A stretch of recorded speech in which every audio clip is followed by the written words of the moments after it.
ஃபேனியஸ் turn எப்படியுமோ Kumar வந்து ரொம்பவே நல்ல ஒரு பையனாக திருந்திட்டாங்க. அரசி வெளியே இருக்கவும் அரசிக்கிட்ட பேசலாம் அப்படின்ட்டு வராங்க. அரசி, நான் பண்ண தப்பு எல்லாமே ஜெயிலுக்கு போயிட்டு உண்மையிலே வந்து நான் எல்லாம் உணர்ந்துட்டேன். இப்போ நான் ஒரு நல்ல ஒரு மனுஷனாக வந்திருக்கேன்றாங்க. நான் இப்போ உன்னை நேசிக்கிறேன். என்ன இருந்தாலுமே வந்து நான் உன்னை அப்படி கஷ்டப்படுத்தியிருக்க கூடாது தான். நான் உன்னை கஷ்டப்படுத்தினதுனால தானே நீ அப்படியெல்லாம் வந்து பண்ண வேண்டியதாக போயிடுச்சு. இனிமேலும் வந்து நான் உங்ககிட்ட வந்து பிரச்சனை பண்ண மாட்டேன் அரசின்ட்டு நிறைய விஷயங்கள்லாம் பேசுகிறாங்க.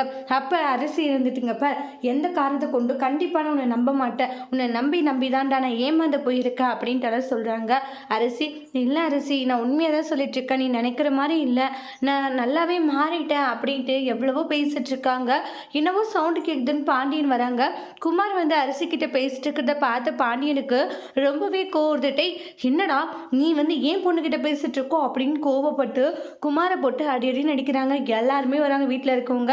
உடனே அப்பா விடுங்க பாட்டி, சைலண்ட் ஆயிடுறா, அவன் பாடுற நம்ம பொண்ணுக்கிட்டே வந்து பேசிட்டு இருக்கான் அப்படின்ட்டு போட்டு அடிக்கிறாங்க. சரவணன் எவ்வளோ தடுக்கிறாங்க. அப்புறம் எதுக்குடா வந்த, உண்மையிலேயே மாமா நான் திருந்திட்டேன், தயவு செஞ்சு என்னை நம்புக அப்படின்றாங்க. நீங்கள் எல்லாரும் என்னை தப்பாக நினச்சிட்டு இருக்கீங்க, ஜெயிலுக்கு போயிட்டு என்னோட தவறெல்லாம் நான் உணர்ந்துட்டேன் அப்படின்ட்டு எவ்வளோ பேசுகிறாங்க.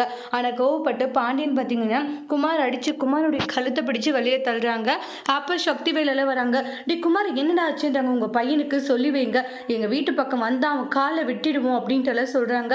அப்போ சக்தி வெட்டி, நீ எதுக்குட அங்கே போன அப்படின்றாங்க. இங்கே பாருங்க, இனிமேல் இவனை இந்த பக்கம் பார்த்தேன் அப்புறம் நான் உசுரோடு விட மாட்டேன் அப்படின்னு சொல்லிட்டு வான் பண்ணுறாங்க. அப்போ ரொம்பவே ஃபீல் பண்ணிட்டு இருக்காங்க நம்ம அரசி ஒரு பக்கம். இங்கே குமார் அரசியவே பார்த்து ரொம்ப எமோஷ்னலாக ஃபீல் ஆகுறாங்க. ஒரு வேளை இவன் மாறி இருப்பானோ அப்படின்ற மாதிரி அரசி ஒரு பக்கம் திங்க் பண்ணுறாங்க.